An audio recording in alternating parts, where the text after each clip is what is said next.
Hello and welcome to the presentation on quality improvement.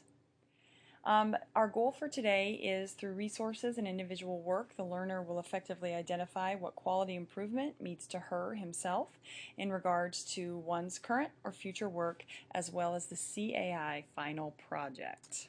Okay, so to kind of give you the big picture, I'll refer back again to our CAI final project.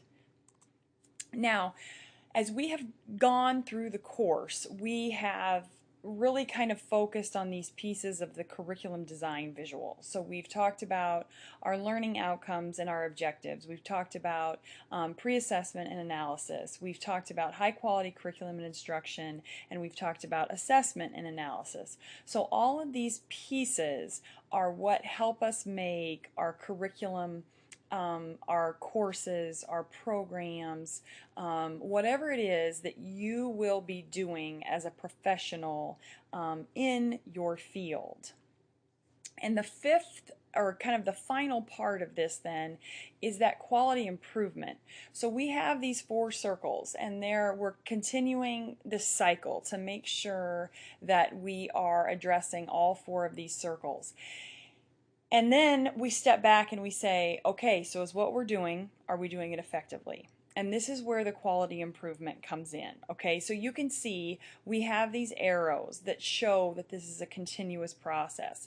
And in order for this to be a continuous process, we have to be continuously looking at it, evaluating it, determining if we are meeting the needs of our learners, we are meeting the learning outcomes and objectives that we set forth. So this presentation will kind of talk about taking a step back to view and evaluate the work we do, whether that's in a school, whether that's in higher ed, whether that is the facilitating or development of employees, or it's working with patients, whatever that looks like for you. Okay, so quality improvement at its basic is doing the right thing at the right time in the right way for the right person and getting the best possible results. And I think all of us want or strive to do that in our place of work. So what I would like you to do is, if you could pause for a minute.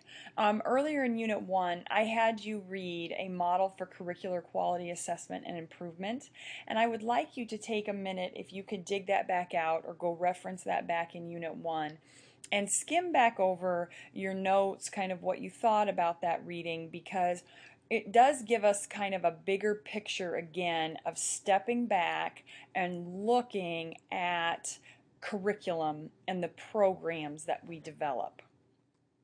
And after you've done that, I would like you to take some think time and answer the following questions. So what does quality improvement mean to you in your place of work? What are key concepts, aspects of quality improvement? What are strengths to quality improvements, the steps, the strategies, the outcomes, and what are the challenges to quality improvement? What information did you find most interesting, relevant regarding quality improvement from the article? And then any other thoughts or insights that you have about the article, because again, this will kind of set us up for what it is that we are going to talk about in this presentation. So you can go ahead and pause, grab that article, and then join back up when you are ready to go. Thanks. Okay, so I have a little bit more about quality improvement. And another nice kind of definition that I found was that it is the disciplined use of evidence-based quantitative or qualitative methods to improve the effectiveness, efficiency, equity, timeliness, or safety of service delivery process and systems. Now you can see, because I have it written below, that QI began with the industry, basically focusing on production. So they wanted to minimize product failures, they wanted to increase efficiency, and they wanted to reduce rework. And below that, in that last bullet point, I just have kind of some common terms that you may find if you would Google quality improvement in kind of the business world and industry, kind of where it started. But since the majority of you want to do something in higher ed, in teaching, I want you to think about quality improvement and how it can make its way into more of these personal professions where we're working with learners, we're working with patients, we're working with employees that need that time, talent, and touch. I'll put the quotes behind there, but kind of that human feel to still help folks move forward. And do these same things to minimize failure in the classroom, to increase the efficiency of people, of nurses working on the floor, and to reduce the reworking if I've got my program managers and people like that in our cohort that want the employees to do the work right the first time, so that we don't have to go back and redo that. So think about quality improvement as it applies to your profession. Okay, so in an article by Park written in 2013, they address a couple kind of themes for quality improvement. And again, as I go over these words, please think about how this applies to you and your place of employment or your future and where you would like to work. So the first thing Park talks about is leadership and strategy, and that's where that brings the learning mindset to work. That it's not just about doing, but it's more of a piece of learning and appreciating the idea of quality improvement and wanting to work forward and to be more successful. And within that leadership and strategy, then that requires you to establish disciplined processes as a leader. And then we have communication and engagement. So of course, if we have our ideas and we want to bring quality improvement to whatever it is we're doing, we have to break down silos and we have to bring people together and we have to build that sense of shared accountability. And I know we have all experienced places of work where we have our silos, and it's very difficult sometimes, disheartening maybe even in some cases, in where we've worked that we were so siloed from other people. So as a future leader, and you will talk about this in your educational leadership course and your practicum course, it's important that we break down silos and we bring people together. And then we need to think about our organizational infrastructure. So setting up structures around specific goals. Now again, those words to me, especially being an educator, don't sound like they're part of a classroom or they're part of an EDD program, but it really does make sense to me when I think about, as the program director, what specific structures I need to set up and what ways I can have our faculty work in advising, and I can have our faculty work in course development and online education. And so all of these different structures around these important parts of our program. And so, we want to identify where's the hub, where's the backbone of your organization, what person or group of people are these that are going to keep us kind of moving forward and working on that quality improvement. And then Park talks about to make sure you have a methodology, and this is that formal piece of it, and we'll talk about a few here at the end of this presentation, but there's a ton of different methodologies that you can use for quality improvement. And in your CAI final project, when you talk about quality improvement, I need you to use theory. So if you find some theory that you like in this presentation and in the things that we have talked about in this course, that's great. But if your program, department, place of work uses something else, that's totally okay too, and you can bring that theory to support the choices that you would make for quality improvement.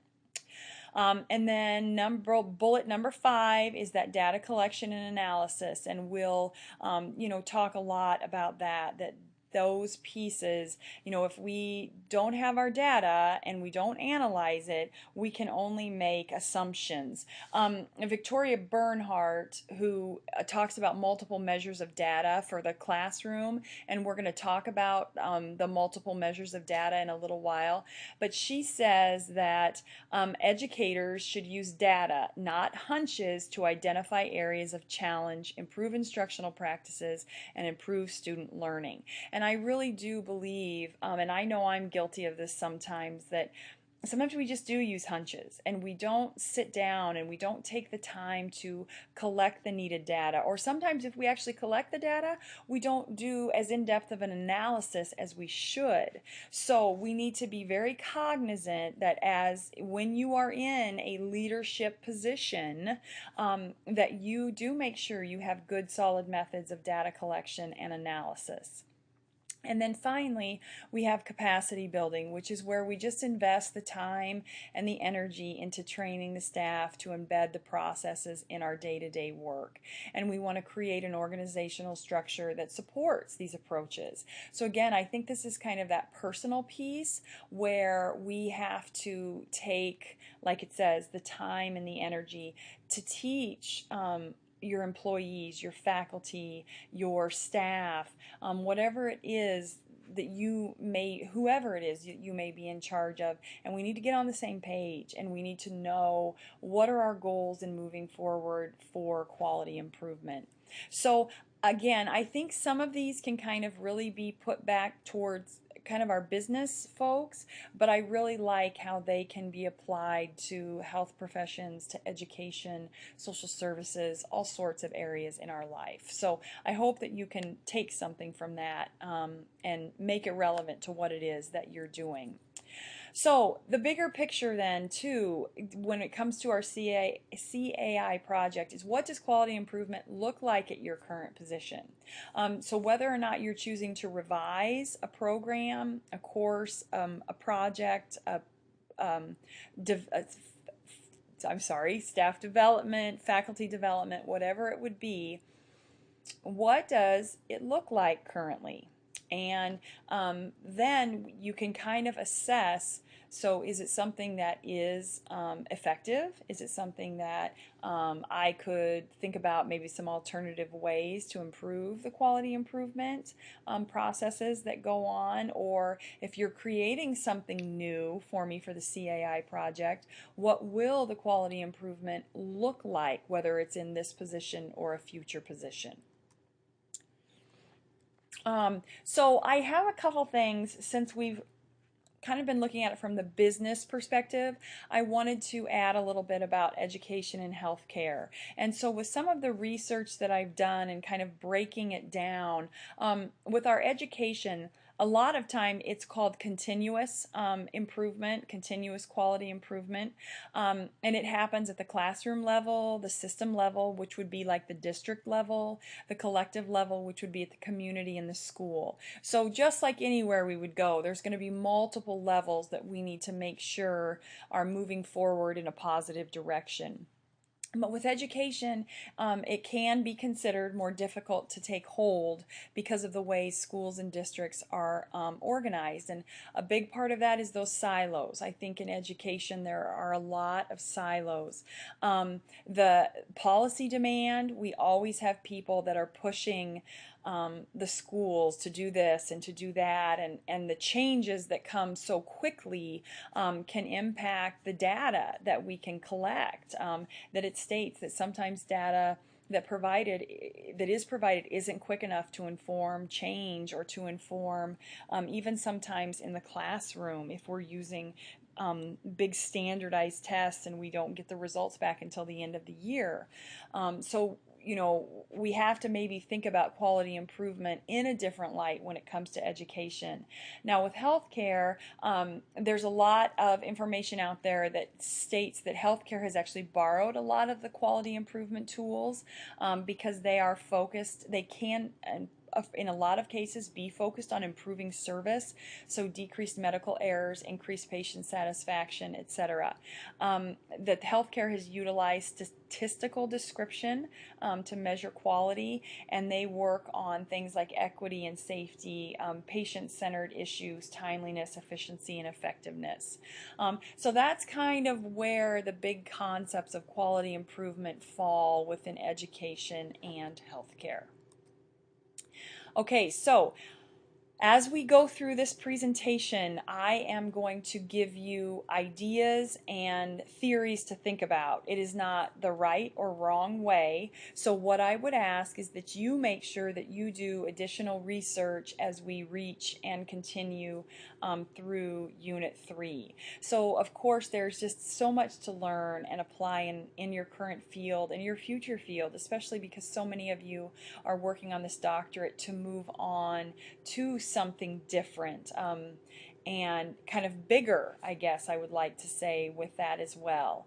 And then of course you will need to use the theory in your comprehensive exams, because we will ask you about curriculum assessment and quality improvement. So this information is of course relevant to your comprehensive exams also.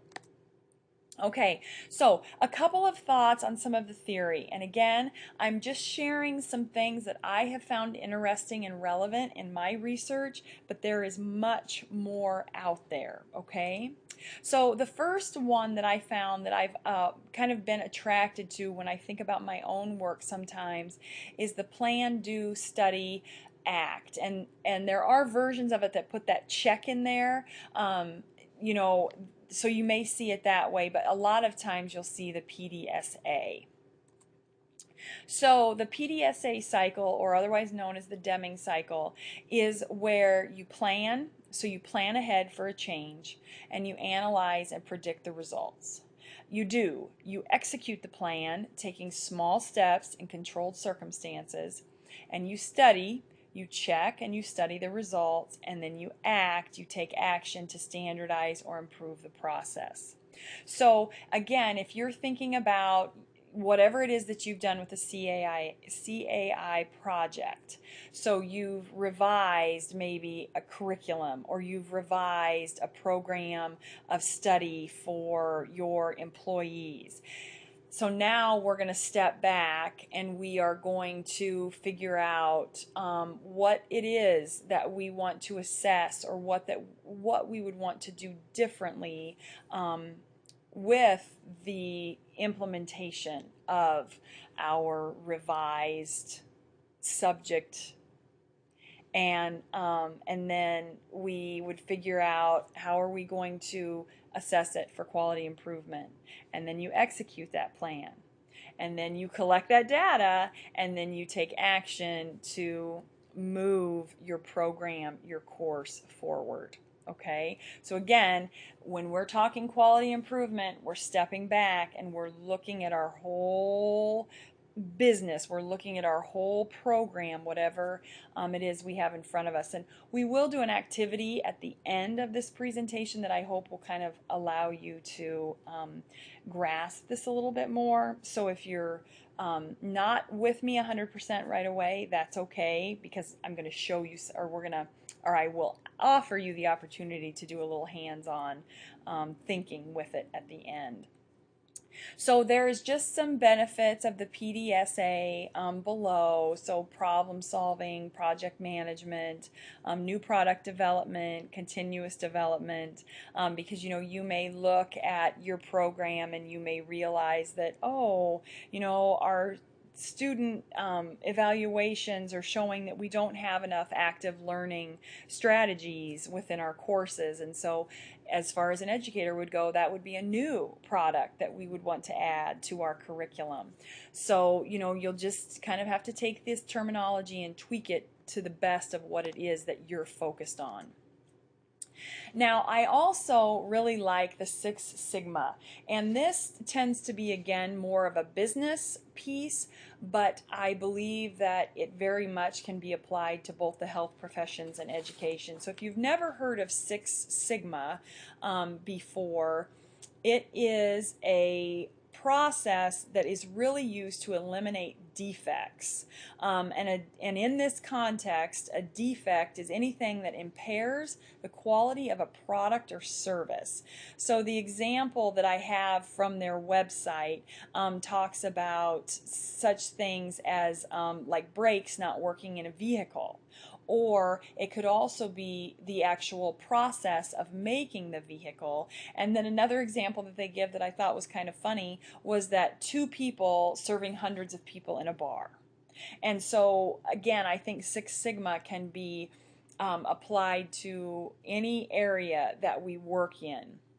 And so the process uses a number of terms to describe quality approaches or improving the process. And one of the ones that stood out most to me is this DMAIC. So it's define, measure, analyze, improve, and control. And again, completely applicable to all of our fields. So to define, you define the problem, improvement activity, opportunity for improvement, project goals, and customer internal and external requirements. So again, if we step back and we look at this curriculum that we've created, or we look at this course that we've created, we need to, define what it is. If we just want to improve it, if we want to assess it for the first time, whatever it would be. Then we measure, and so that's where our assessment data comes in. If it's at the beginning of the program, if it's in the middle of a course, if it's formative assessments, if it's a big final project that you have at the end, you want to measure and process that performance. And then, of course, we want to analyze. We want to analyze the process, analyze the assessments, the data that we have collected. And in the case of Six Sigma, it would be to determine the root causes of variation or poor performance. So I like to say areas of improvement rather than poor performance, but however it is that you choose to look at it. And then there is improve. We need to figure out how to improve the process performance by addressing and eliminating the aspects that are causing us problems. And there was also an interesting quote, and I can't remember where I read it. I think it was Six Sigma. But it says, and it was based on something called the Pareto diagram or Pareto theory, which is Pareto, and it says that 80% of the problems a company faces can be attributed to 20% of the problems. And I just thought that was kind of intriguing, that 80% of what could go wrong comes from only 20% of the problems that we actually have. So I hope that makes sense, because it makes sense in my head that we really only have these few areas that we need to improve or we need to make better. And if we can just figure out what maybe those 3 or 4 areas are, they would actually eliminate 10 to 15 problem areas. So I just thought that was very insightful. And another way, again, to kind of, as a program director, for me to look at my program and see kind of where the underlying issues are. And then finally, with the control, this is to control the improved process and future process performance. So we want to figure out how we're going to improve it, and we want to make sure that we enact these things to help improve the process. Now, the third kind of theory that I would like to talk about is the multiple measures. And I mentioned Victoria Bernhardt earlier, and I find her information very interesting as well, and I think very applicable, especially for those of you who want to move into higher ed. But what I like about her is it just gives this perspective of looking at multiple areas at one time. So she sees kind of the education realm is collecting 4 pieces of data every year. That we collect the demographic data, okay?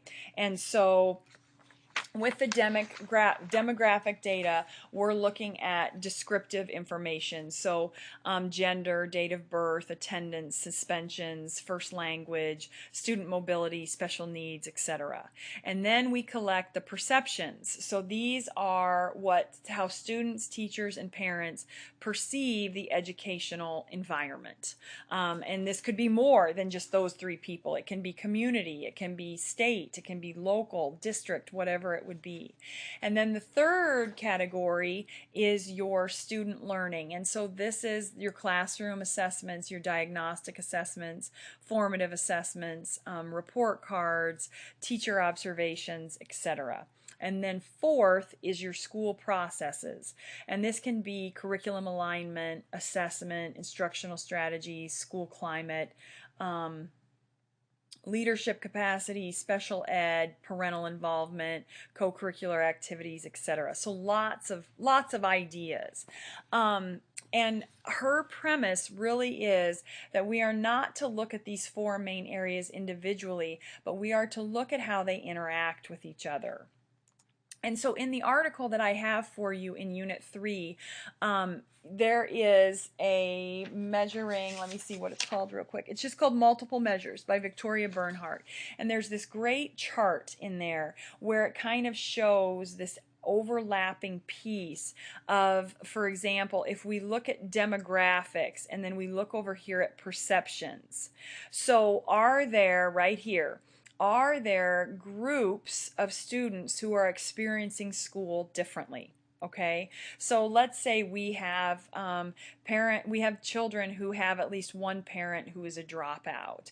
Their perception of school is probably going to be different than a child who has 2 parents who have graduate degrees. So this is kind of what she's talking about, that if we can kind of combine not only into 2, but sometimes she can get 3 and sometimes 4 of all 4 of these areas overlapping. And it really makes you think differently in how you can assess your curriculum, your higher ed institution, your classroom, your school, and I would like to think that we can apply this outside of education as well.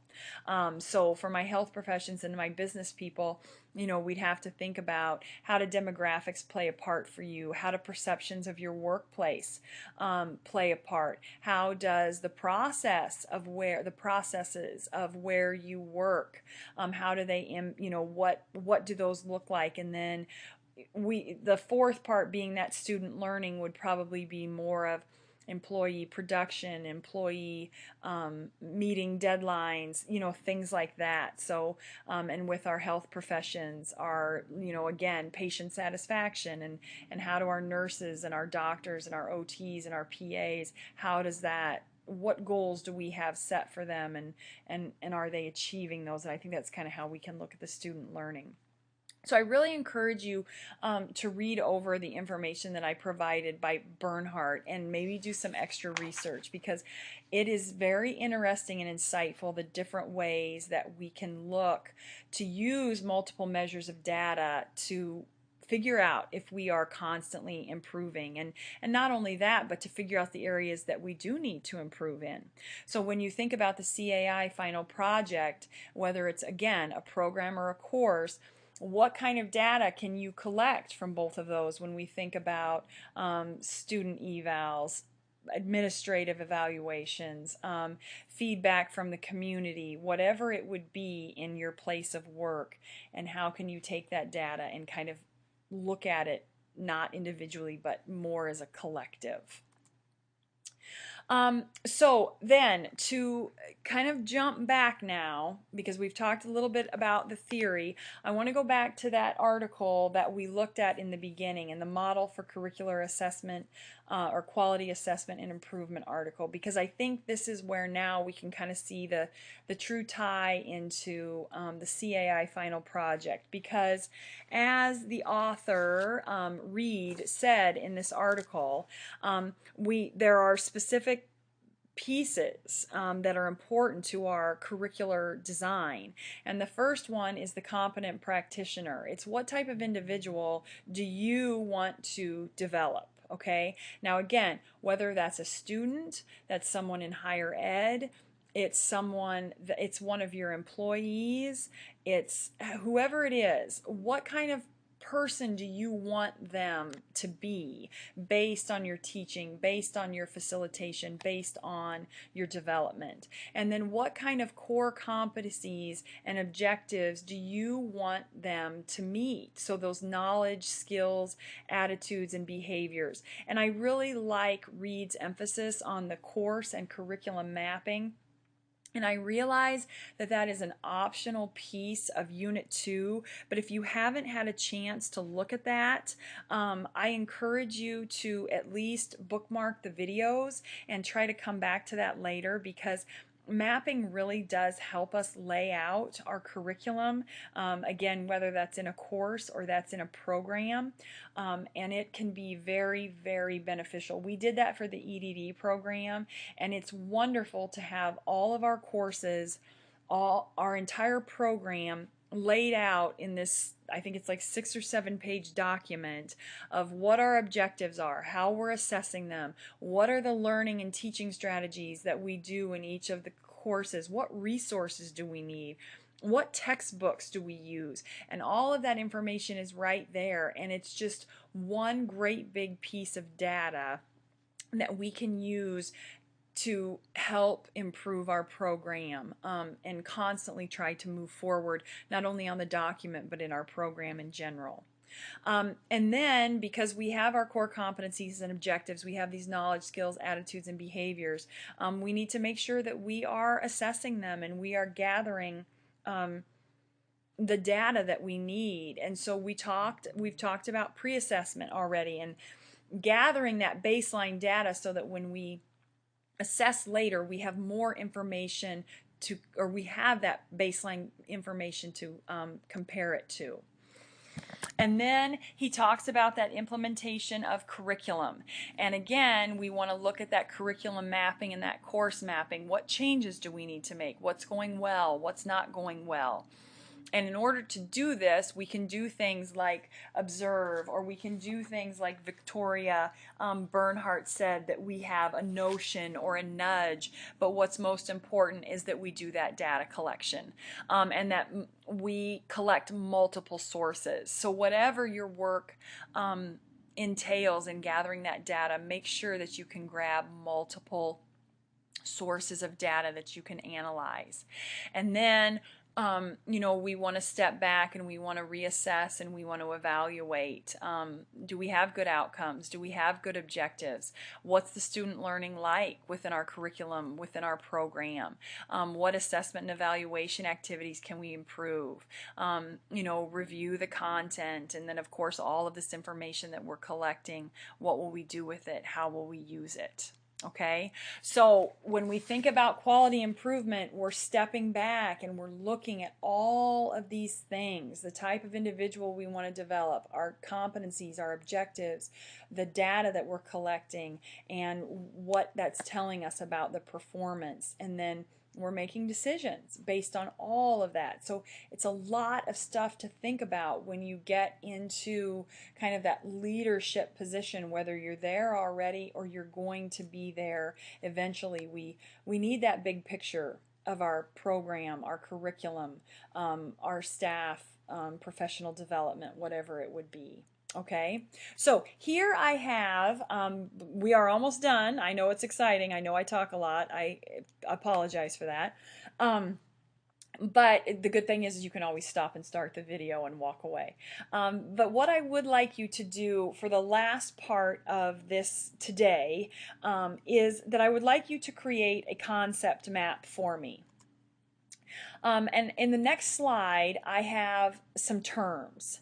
And I would like you to organize these terms in regards to quality improvement for a curriculum. Okay, so these are of course pieces from College of St. Mary's EDD program.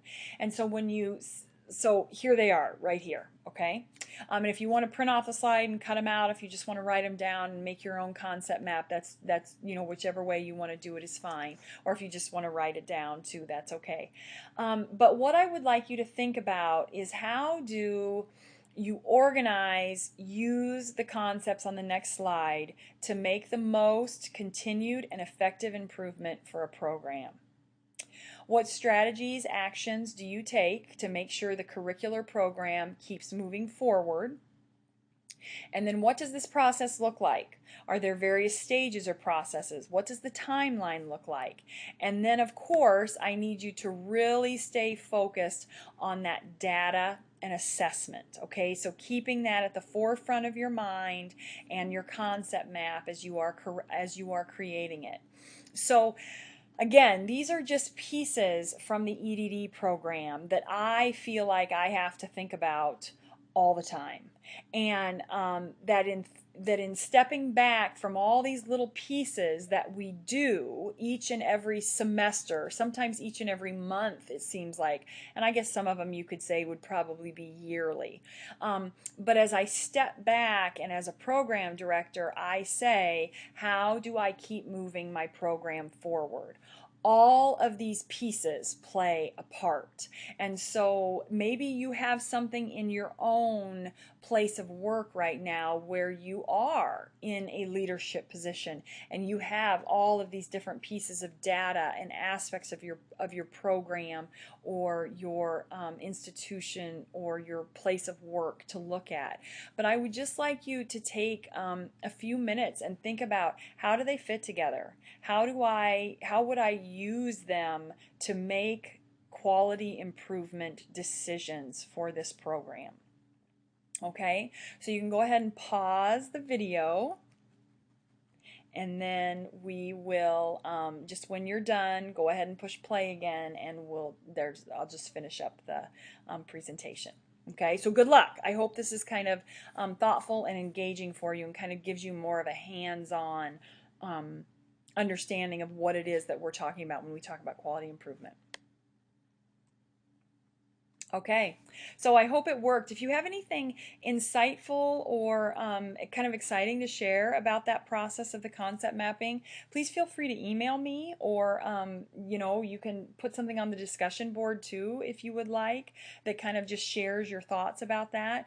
But I do hope through this long presentation that the resources and your individual work, that you are better able to identify what quality improvement means to you in regards to your current and future work, as well as the CAI final project. So let me know if you have any questions.